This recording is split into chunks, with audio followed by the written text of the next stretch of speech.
Hello, welcome back, and thank you very much for joining us for the third part of Betting People with Steve Ryder. Now, Steve, you are a punter and a tipster, but you're also an owner breeder. So please tell us more about that. So let me stop you right there. All the lads will take the mick out of me because I always use we. Now, I'm partly involved in Farmers Hill Stud. I got involved from them through my grandparents-in-law.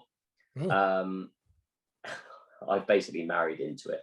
It's been fascinating, though, to be fair. So for the last, oh God, so he's going to kill me, about 8 years, I've obviously seen that side of the sport. So got into it through punting, got into it that way, and obviously then met Zoe, through, obviously, then the breeding side of it through the grandparents-in-law. So it is a really interesting part of it, and you see all the ups and downs through that part of it, through the sales process, and then the pride of seeing a horse that you have bred win a race. I'll bet, albeit I have never come close to satisfaction of those two feelings. So you've told us a bit more about sort of your role and your positions there. What are you doing now in terms of breeding? Because I'm guessing midway through the breeding season. Please correct me if I'm wrong. How embarrassing it would be for me. So the majority of mares will be in foal now. So we selected which stallions our mares would go to very early on in the season. It's a good time to record it, actually, Will. We had a winner today, so we bred Lockdown. Wonderful. Who won at Kempton tonight. Lockdown. Oh, wonderful. The well-named Lockdown. Absolutely not the 2-year-old who I definitely remember backing on 3 occasions last season. So he was actually well thought of as a 2-year-old. He is a charm spirit. So he was actually bought by Qatar Racing. And yeah, was thought of a lot. Hugo Palmer gave lots of good accounts of him. He just didn't manage to get his head in front. He has subsequently been sold twice. And yeah, made well, it wasn't his winning stable debut. It was on his second start after a wind-up since joining George Baker that he won at Kempton tonight. That actually means that every horse that Bounty Box, who's a mare that we've still obviously got on the stud, has produced and got to the track, has been a winner. So she's kind of the flagship horse for us. Your urban fee, in effect.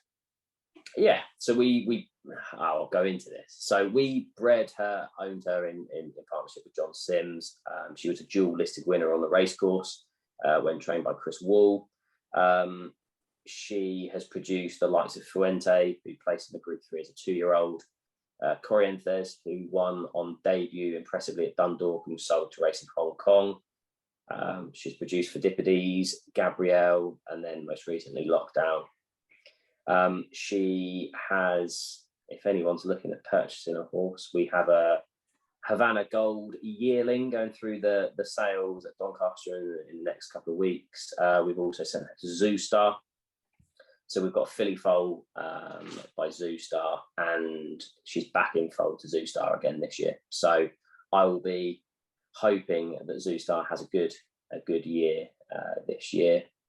She was actually out of Bible Box. The Bible Box is, in theory, our urban sea. She is still at the stud just outside Newmarket at the age of 23, looking fantastic.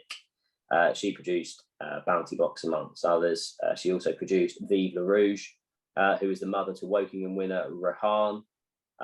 So yeah, we've got some really nice bloodlines going through there.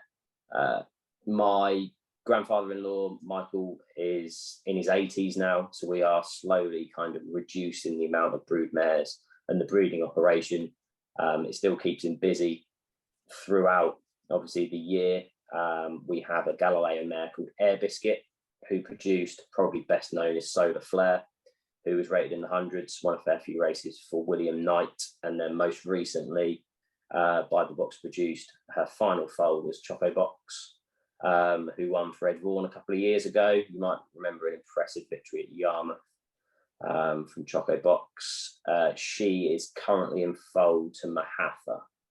So you said obviously around breeding operations and bits and pieces that way. Obviously, you select who you're going to go to. So we've paid the money. We've gone to Mahatha. So hopefully, in a couple of years' time, he proves a good stallion, and we obviously make a nice either as a foal or a yearling. Really exciting. Do you have any sires that you are keeping your eye on and looking to send your mares to? Because we've seen a lot of sires. I mean, it's always a way with breeding, but a lot of sires making a name for themselves right now. And I was wondering if you had your eye on any. So we have done very well previously with Bated Breath. I think he is fantastic value. He's crept up in recent years, which obviously shows that he's becoming a more established sire. He's now nearly double of what we paid for him when we went to him sort of 4 or 5 years ago. I think he is fantastic. I still think Havana Gold is value. He's having another fantastic year this year. Of the more expensive ones, Night of Thunder is just fantastic, isn't he? Like, he's becoming a proper new kid on the block. He, of the more expensive stallions, obviously looks the one to go to. For a personal point of view, we're hoping Zoostar does really well. He obviously has been fantastic over in Australia so far. So hopefully his UK runners will follow on in that vein of form.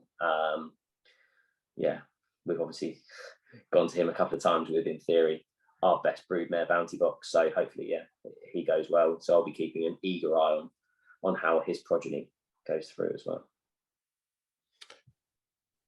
Indeed, and wishing you the very best of luck with that. To round off this interview, which I am very, very grateful for, and which I think has been most beneficial to me and also hopefully to the viewers and listeners,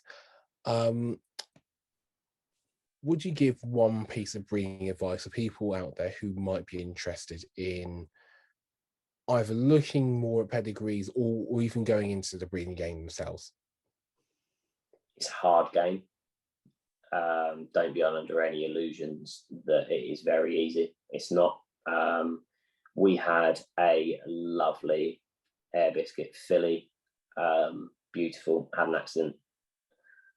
And it's just one of those things. Like, it's very easy to be involved in horse racing, just see these horses on the track, but there is so much hard work behind the scenes that you do.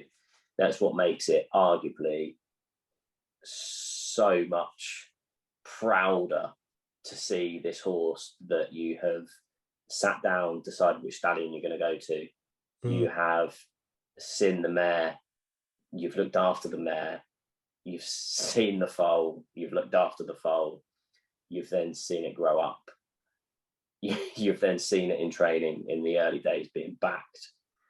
And all the way through that, you've then seen it go into a race course and in the end win a race. And it is just incredible. Like, we've got one horse remaining in training at the minute. We've got Mia in training with Johnny Portman. She's not a world beater. She finished second on a second ever start. She finished fourth in apprentice handicap at Salisbury recently. But that pride of seeing that horse that you've seen just grow up is immense. So it will give you so much satisfaction, but it isn't an easy game at all. There are catastrophes along the way, but it probably in the end probably makes the highs even more high when you've suffered those lows on the way. I think that's a fantastic note upon which to end this episode of Betting People. So thank you very much, Steve Ryder. Thank you very much, Will. And you can find Steve on the Hunt podcast, and you can find him by typing into Twitter. It's Steve Ryder 13. Thank you very much, Steve, and thank you very much for watching this episode of Betting People.